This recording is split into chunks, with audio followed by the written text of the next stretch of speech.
안녕하세요. 말씀을 품고 말씀을 살아내는 바이블 1189 121번째 날, 오늘은 시편 4편입니다. 시편 4편은 3편과 마찬가지로 다윗이 지은 시고요. 다윗이 부당한 비난과 공격 앞에 있을 때 지어진 시입니다.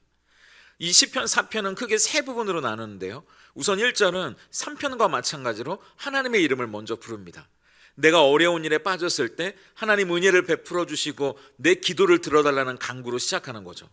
그리고 2절부터 5절까지는 책망과 초청의 이야기인데요. 악의를 가지고 자기를 비난하고 공격하는 사람들을 향해 그들의 잘못을 책망하면서 그들이 아무리 다윗을 모함하고 비난한다 해도 나는 하나님이 택하신 사람이다, 그리고 나를 붙드시는 분은 하나님이라고 고백합니다. 그렇기 때문에 그 하나님 앞으로 사람들을 초청하는데요, 내 안에 어떤 분노가 죄로 연결되지 않도록 조심해야 된다, 그리고 잠잠히 하나님을 바라면서 그분을 예배하고 의지하는 삶을 살라고 이야기합니다. 그리고 6절부터 8절까지는 세상이 줄 수 없는 참된 기쁨과 만족에 대해 노래해요. 과연 참된 행복과 기쁨이 어디에 있는지 궁금해하는 사람들에게 그것은 주변 환경이나 내가 가진 것에서 오는 것이 아니라 하나님이 마음에 부어주시는 충만한 기쁨에서 채워지는 것이라고 이야기합니다. 그래서 3편과 마찬가지로 내가 평안히 눕고 잘 수 있도록 해주시는 분, 또 나를 안전하게 살아가도록 지켜주시는 분은 하나님 한 분뿐이라는 고백으로 이 시편 4편이 마무리됩니다. 많은 사람들은 시편 3편은 아침의 시편, 그리고 시편 4편은 밤의 시편이라고 부르는데요, 똑같이 지은이가 다윗이고 3편은 내가 누워 자고 깨어보니 하나님이 나를 붙들었다, 이런 고백이 나오고, 이 4편에서는 내가 평안히 눕고 자기도 하리니 하나님이 나를 안전하게 지키신다는 고백이 나오기 때문입니다. 그런데 시편 3편에서 다윗을 힘들게 했던 게 뭐였나요? 아들 압살롬의 반역과 믿었던 사람들의 배신이라고 말씀드렸잖아요. 그런데 시편 4편에서 다윗을 힘들게 하는 건 사람들로부터 받는 모욕, 거짓말, 음해와 모함이었습니다. 그래서 4편을 계속 읽다 보면 여러분 느껴지지 않으세요? 다윗의 마음을 한마디로 하면 억울함입니다. 어떤 사람들은 오늘 다윗이 마주하고 있는 비난과 거짓말, 모함과 음해가 압살롬의 반란이 진압되고 난 뒤에 사람들이 뒤에서 에이그 오죽했으면 아들이 그랬겠어, 수군대는 소리였다고 말하는 사람도 있고요. 또 어떤 사람들은 다윗이 장인에게 이리저리 수십 년 쫓겨다녔을 때 그래도 뭔가 다윗이 왕인 장인에게 잘못한 것이 있으니까 저런 험한 일을 당하겠지, 수군거리던 이야기라고 이야기하기도 합니다. 뭐가 맞는지는 모르겠어요. 둘 다 맞을 수도 있고 둘 다 틀릴 수도 있겠죠. 그런데 이건 우리도 마찬가지 아닙니까? 어디에나 말하기 좋아하는 사람들은 있잖아요. 자기의 이익을 위해 다른 사람을 모함하거나 교묘하게 의도를 가지고 말의 함정에 밀어넣는 사람들이 있으니까요.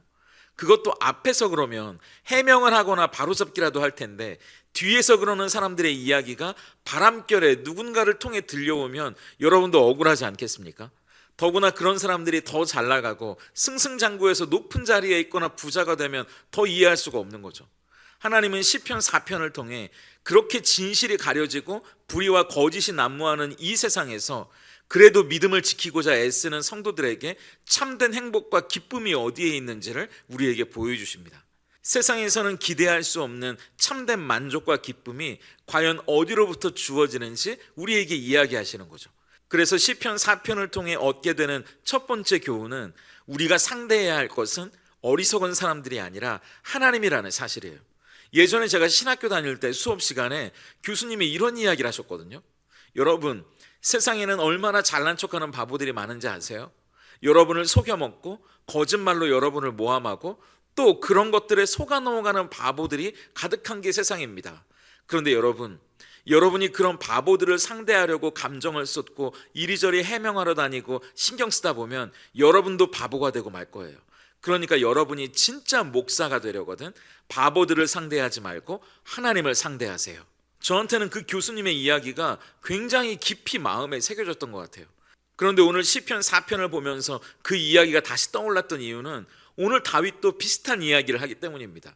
우선 다윗을 둘러싼 현실이 어떤지 2절을 보세요.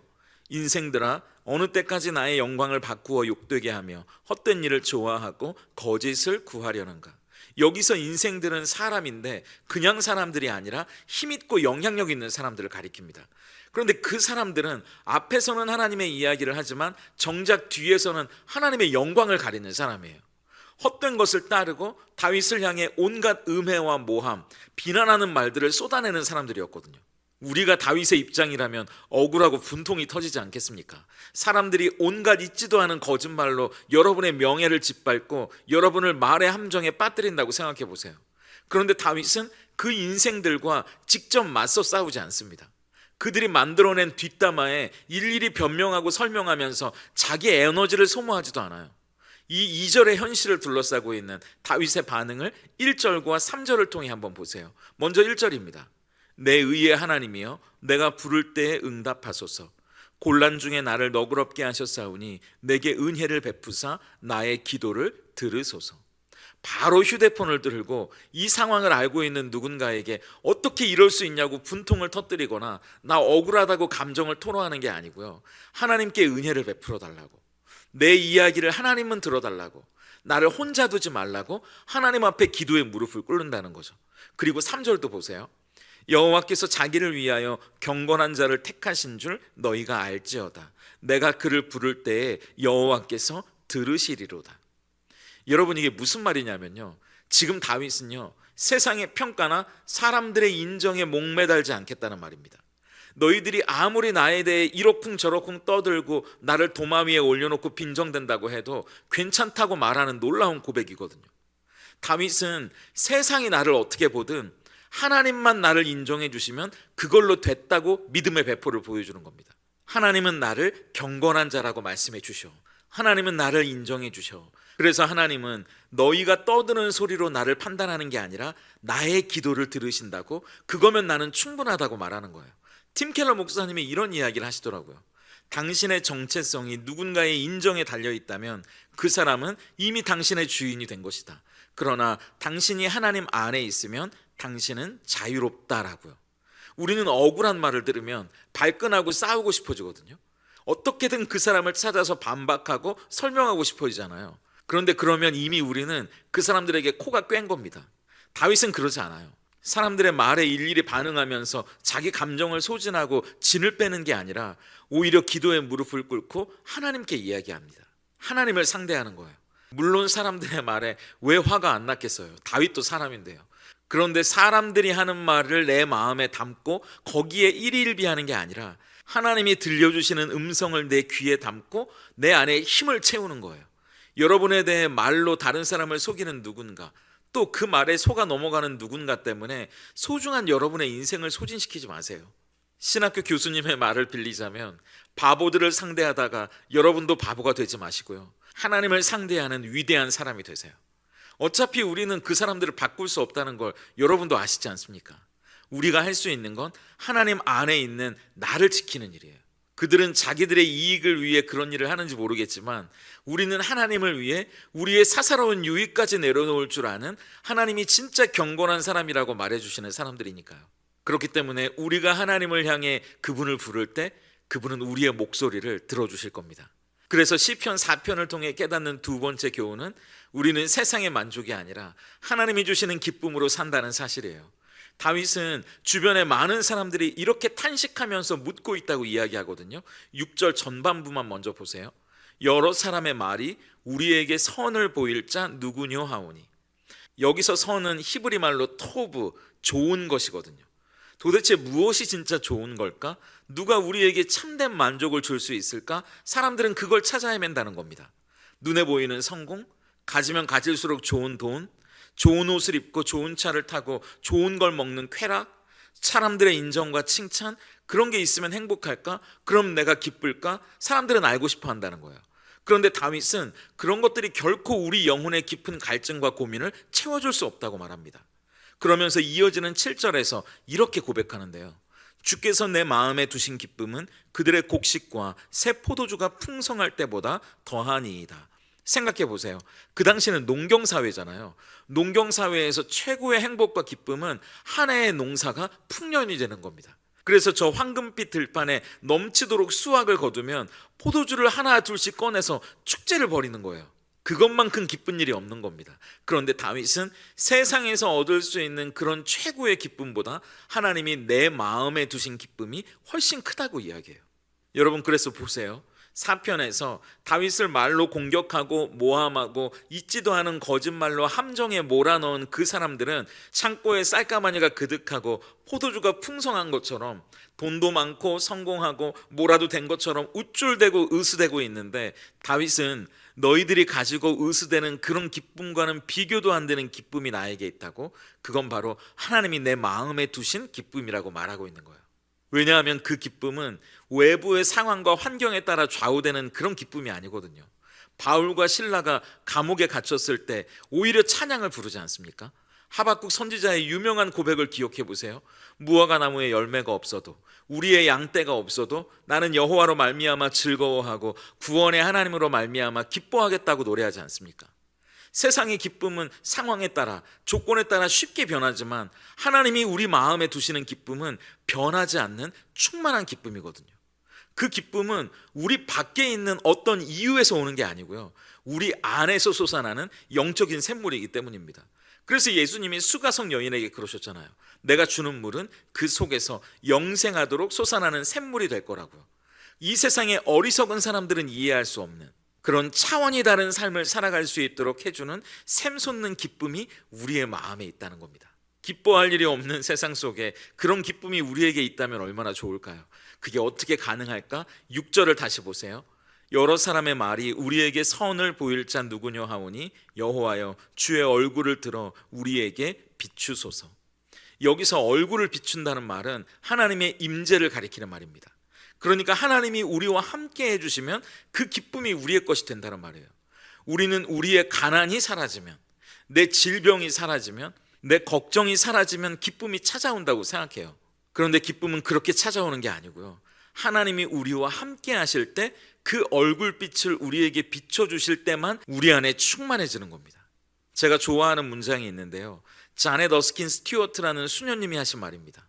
기쁨은 고통의 부재가 아니라 오히려 하나님의 임재다. 다시요, 기쁨은 고통의 부재가 아니라 하나님의 임재이다라고요. 우리를 힘들게 하는 것들이 사라지는 것, 우리가 갖고 싶은 것들을 가지는 것, 그것 때문에 기쁨이 찾아오는 게 아니라는 말입니다. 그분이 계시기 때문에 기쁜 거예요. 그렇다면 오늘도 우리는 기뻐할 수 있습니다. 어떤 분들은 그러실 거예요. 아니, 기뻐할 일이 있어야 기뻐하죠. 우리를 속이는 세상은 그렇게 말해요. 성공을 해야 기쁘지, 돈이 있어야 기쁘지, 자식이 잘 돼야 기쁘지, 건강해야 기쁘지. 그런데 성경은 그렇게 말하지 않습니다. 축하할 일이 있어야 웃는 게 아니라 축하할 분이 계셔서 웃는 거라고요. 기뻐할 일이 있어서 기뻐하는 게 아니라 하나님이 계시기 때문에 기쁜 거라고요. 하나님이 오늘 나와 함께 하시기 때문에 기쁠 수 있다고요. 하나님이 우리와 함께 하신다면 우리의 양떼가 없고 외양간에 송아지가 없어도 감람나무에 소출이 없어도 우리는 기뻐할 수 있습니다. 그래서 8절을 보세요. 내가 평안히 눕고 자기도 하리니 나를 안전히 살게 하시는 이는 오직 여호와이시니이다. 아무리 나를 속이고 모함하고 이상한 이야기로 음해하는 사람들이 있어도요, 그래서 그 사람들이 아무리 잘 나가고 돈을 많이 벌고 성공한다고 해도요, 나는 세상의 어리석은 그 사람들을 상대하는 게 아니라 하나님을 대한다고 말했던 다윗에게 하나님은 세상 사람들이 그토록 얻고 싶어 하지만 얻을 수 없었던 참된 만족과 기쁨을 주신다고 말합니다. 그러니까 그런 억울하고 복장이 터지는 상황 속에서도 평안히 잠자리에 들 수 있다고 다윗은 말하죠. 혹시 오늘 다윗이 지났던 그 억울하고 분이라는 밤을 지나고 계시는 분이 있을까요? 그때 세상을 상대하려고 들지 마세요. 하나님을 상대하세요. 하나님 앞에 서면 그분이 우리의 마음을 진정시켜 주실 겁니다. 그리고 큰 은혜를 주시고 우리에게 기쁨과 만족을 주실 거예요. 왜냐하면 저와 여러분은 하나님이 선택하신 하나님의 자녀니까요. 세상의 원리가 아니라 하나님의 말씀을 붙잡고 그분의 뒤를 따라가는 경건한 사람들이기 때문입니다. 그렇기 때문에 우리가 그분을 부르면 그분은 응답해 주실 거예요. 그래서 하나님이 우리의 마음 가운데 저 세상의 어리석은 사람들은 생각할 수 없는 하나님이 우리에게 주시는 참된 만족과 기쁨을 주실 겁니다. 그래서 어떤 인생의 어둠이 찾아오고 칠흑 같은 밤이 찾아온다고 해도 평안히 눕고 자고 다시 새로운 힘으로 일어서는 승리의 주인공은 저와 여러분이 될 겁니다. 오늘 바이블 1189 적용입니다. 첫째, 하나님께 주파수 맞추기예요. 우리를 억울하고 분이 나게 만드는 세상의 소음은 줄이시고요, 하나님의 음성을 듣기 위해 그분께 주파수를 맞춰보는 겁니다. 기도의 무릎으로 주파수를 맞추는 거고요, 하나님의 말씀으로 주파수를 맞추는 거예요. 억울함, 분노, 미움, 이런 감정들이 우리를 집어삼키려고 할 때 먼저 하나님의 음성을 듣기 위해 주파수를 맞추는 훈련을 해보시면 좋겠습니다. 둘째, 오늘 감사 노트 만들기예요. 하나님은 멀리 다른 곳에 기쁨을 두지 않고 우리 마음속에 기쁨을 두셨다고 이야기합니다. 그렇다면 잠자리에 들기 전에 하나님이 주신 기쁨을 한번 찾아보시는 연습을 해보세요. 오늘 하늘이 너무 예뻐서, 내 이야기를 들어주는 친구 덕분에, 그리고 성경을 묵상하면서 작은 기쁨을 누렸다면 그 기쁨을 주신 하나님께 감사를 기록하는 노트를 한번 적어보시면 좋겠습니다. 함께 기도하겠습니다. 하나님, 우리는 세상의 근거 없는 비난과 사람들의 거짓말 앞에 억울하고 분해서 마음이 흔들릴 때가 참 많았습니다. 그들의 말에 상처받고 분노하며 소중한 시간과 감정을 허비하고 우리 스스로 어리석어지는 줄도 몰랐습니다. 이제부터는 세상을 상대하기보다 하나님의 음성에 귀를 기울이고 우리의 마음을 드릴 수 있다면 좋겠습니다. 세상은 여전히 어리석은 사람들로 시끄럽겠지만 우리는 하나님 앞에 더 깊은 침묵으로, 하지만 더 간절한 기도로 나아가게 하시옵소서. 많은 사람들이 과연 무엇이 진짜 행복하고 기쁜 삶인지 궁금해합니다. 물질과 환경이 채워지고 우리를 괴롭히는 것들이 사라지면 저절로 기쁨이 찾아올 거라고 생각하지만 우리는 기쁨이 고통의 부재가 아니라 하나님의 임재임을 믿사오니, 일시적이고 즉흥적이고 쉽게 변하는 세상의 기쁨이 아니라 한결같고 영원하며 흔들리지 않는 하나님의 기쁨이 우리의 기쁨이 되게 하시옵소서. 그리하여 불안한 뉴스와 수많은 걱정이 우리를 찾아오더라도 평안히 눕고 잠들고 일어나는 새 힘을 얻는 우리 성도님들 되게 하시옵소서. 예수님의 이름으로 기도드립니다.